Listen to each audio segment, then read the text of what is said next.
today is my third day here sa Japan, and nandito ko ngayon sa Kyoto, and yung sinistayan ko dito ngayon is sa Hostel Su, and ngayon nag-iimpake na ako kasi pupunta ako sa isa ng mga tourist destination dito sa Kyoto.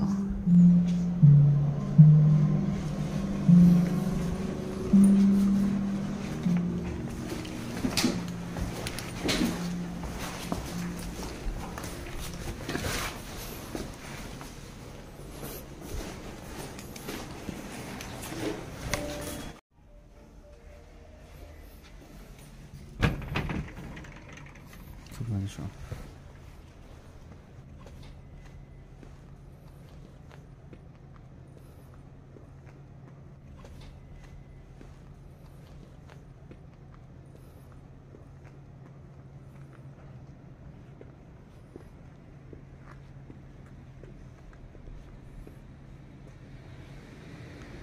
okay guys, good morning. So this is my third day sa Japan. Andito ako ngayon sa Kyoto. So right now, yung next pupuntahan ko ngayon is doon sa Arashiyama, yung mga may bamboo. Okay, so let's go guys.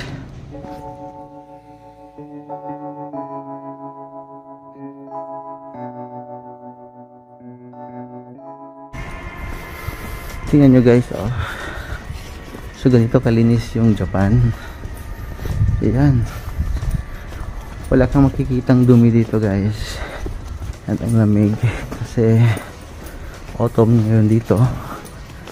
Oh, na-appreciate ko talaga yung weather. And really love it. Love ko talaga yung malamig.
Hello guys, once again, good morning.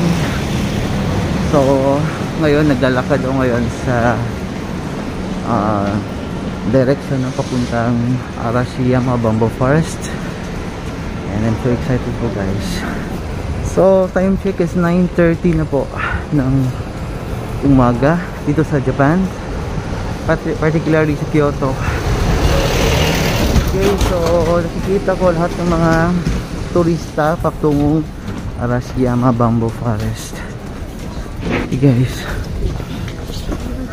kailangan kong bilisan yung paglakad ko kasi medyo mahaba yung lakarin, kasi 2 oras lang yung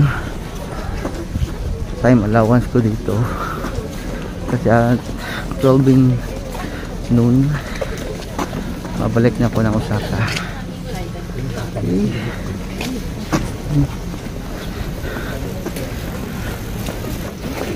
Sarap pala mag-travel kung mag-isa ka lang. Kala nagmamadali ka. Yun lang yung problema kanina. Ang tagal kong lumabas sa hostel.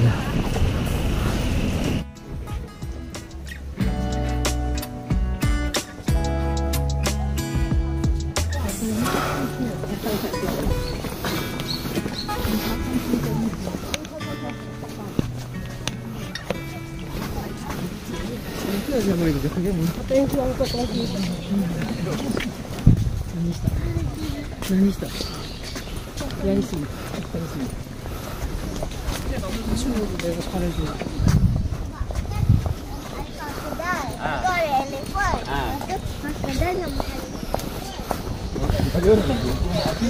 guys, grabe, medyo mahaba yung lalakaran natin ha.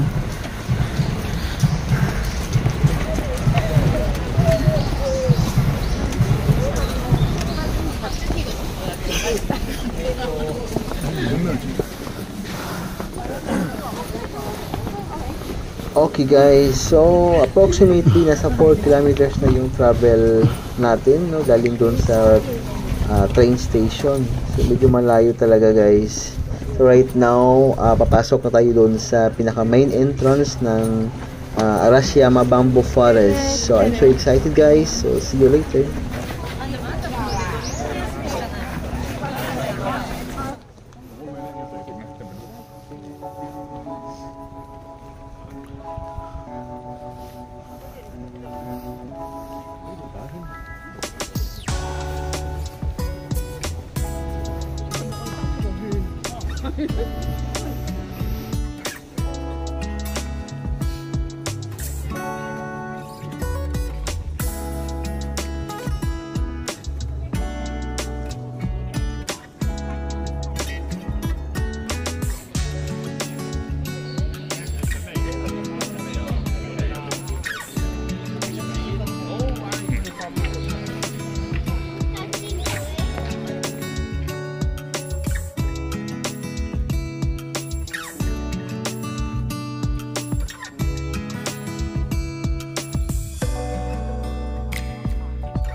Okay guys, so tapos na yung pag-standby ko dito sa may riverside. Okay. Ayan. Kaya dito na ako sa pabalik na ako ngayon dun sa itaas. Ako, hinihingal ako. Medyo steepy kasi yung inakyat ko. At kanina din yung binaba ko kanina. Ang ganda dito guys. Sa Arashiyama Bamboo Park. Ngayon medyo tapos na yung time ko dito. So kailangan ko nang bumalik sa Osaka. Kasi yung kasama ko nag-aantay doon. Kaya Grabe, worth it naman kasi kahit 2 oras lang. Tapos napapansin nyo guys, ang ganda ng kulay ng mga dahon dito kasi nagpo-fall na, no? Taglagas na dito sa Kyoto, Japan. And then after how many months mag-winter na dito. So titingnan nyo guys, titingnan nyo guys, wow, yan, red yung kulay niya. Wow.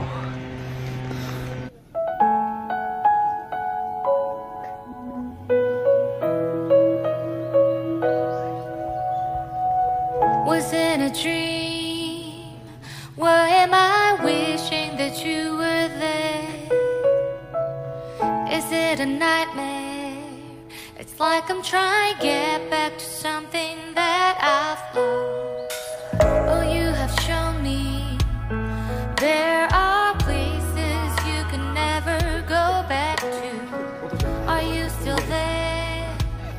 How can I show that appreciate? Hello guys, so medyo nagutom kanina sa paglalakbay. And to, kumain na ng snacks. Sarap ito guys. How can you hurt me? Time goes by, but you were still on my mind. Who said time will heal? Who said time will ease the pain?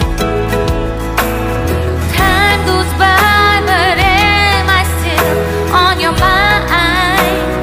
Bitterness that I feel is tasting like a lemonade. Sadness that we shared, struggles that we overcame, made it all worth it. You Hi guys, good afternoon. Time check right now is 1:18 and nakasakay ako ngayon ng Shinkansen from Kyoto Station going to Shin Osaka Station. Guys, ito yung Shinkansen, yung bullet train. Titingnan natin kung gaano pang kabilis yung travel time. Wow, ang bilis talaga guys. At least minsan lang sa buhay ko, no, kasakay ako ng bullet train galing Kyoto Station papuntang Shin Osaka. Wow, really guys, ang bilis. Bilis talaga. Siguro mga ilang minutes lang to, darating ako agad sa Shin Osaka Station. What is that you were feeling? Your faces that I've never seen. How can you hurt me? Time goes by, but you were still on my mind. Who said time will heal? Who said time will ease the pain? Hello guys, so andito na ako ngayon sa Shin Osaka Station. So kanina nasa Kyoto Station ako, and mga around 5 minutes lang, no, via bullet train or Shinkansen. So dito talaga kabilis yung mga train system natin dito sa Japan. Okay, so right now pupuntahan ko yung kaibigan ko kasi nag-aantay siya sa akin, and pupunta kami ngayon sa Universal Studio. I'm so excited guys.